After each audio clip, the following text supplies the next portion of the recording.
The Pythagorean harp is a design of mine that's based on a very ancient instrument that has been commonly called the monochord, which has appeared sometimes in forms of many chords being the same thickness or the same note. So basically, my concept, I have 3 different harps I've designed, and I've been playing them over the years in my own way, exploring from what I have read from different texts and different stories of history of the numerology and the secrets of the magic of the sounds of music, how it affects us, and in what way we can find the correct overtones and tune them in a way that's intuitive and creative. And I also have students with the harp, and I show them in the way that they can find their own song inside of them. And I believe we all have many songs inside of us, and with the natural proportions of the Pythagorean intervals, we can find how to create our own music spontaneously, and it can be change our song every day, because every day is a new day and there's a new song in it.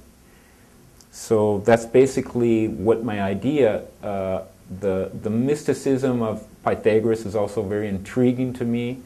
I've been studying things, and I think I've discovered certain things, intuitive things, of how to actually apply or how to play the Pythagorean harp that I haven't really discovered from other sources in these last 2,500 years since Pythagoras was with us.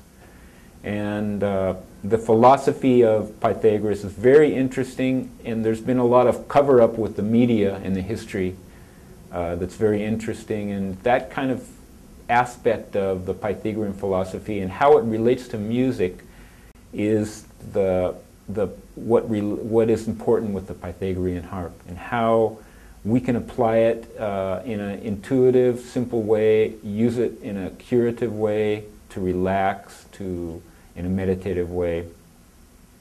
And this small version, which is the beginner's version, the way I learned to play the harp, I found a very similar instrument in my college when we were studying in a seminar about the music of the spheres.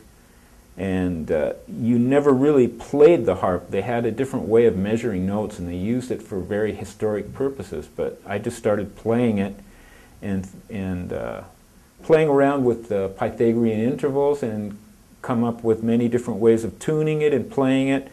I'm a drummer by nature, and basically I play jazz. I played in symphonic music, and I have a history. That's basically what I've done, is studied world music. I play tablas from India, and the doumbek from the Middle Orient. And so I would like to just demonstrate a little bit, very simply, how these tunings work on the small harp. We have a harmonic point here that is actually the same note, because I divide it into 3 parts. This one vibrates twice as slow as this one, and it creates the phenomena of the same note, but an octave difference. Here we have another phenomena, Pythagorean phenomena, that is 3, and then when in 2, the relationship of 3 to 2 creates the interval of what we call Do to Sol, or C to G. In this case it's D to A, and I'm not sure how I tuned it, but basically the interval of a fifth is what I've got here. And here, let's explore. This is another octave, but it's another octave higher. It's actually 4 to 1. And the basic principles, this is basically the whole trick to Pythagorean music, is those 3 numbers, 1, 2, and 3. And how you get all the other tunings come from a basic concept of playing a small harp like this. I also have a harp of 7 strings, which I'll show you in a minute, and a 13-string model, which I'll perform for you. Here's a little example.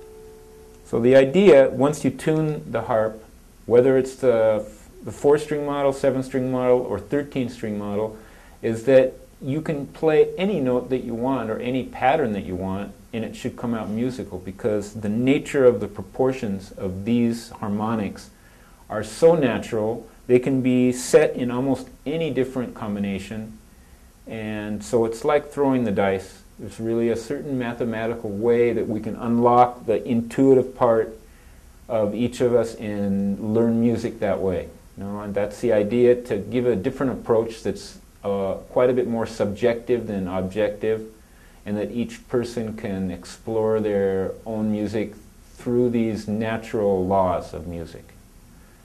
The natural laws of music were called canons, and it's interesting because the Pythagoreans, with this instrument, they called it the canon, which are also the laws of nature.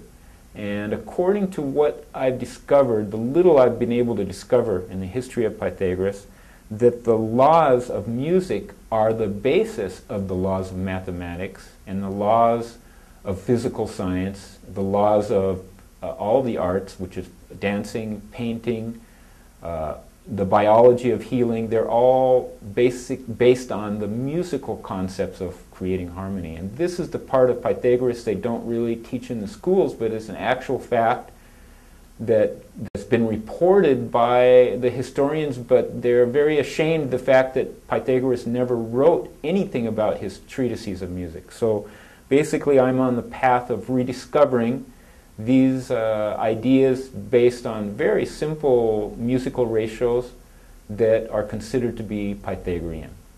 So basically that's the presentation of my 4-string instrument and a little bit about the philosophy of Pythagorean music. Thanks.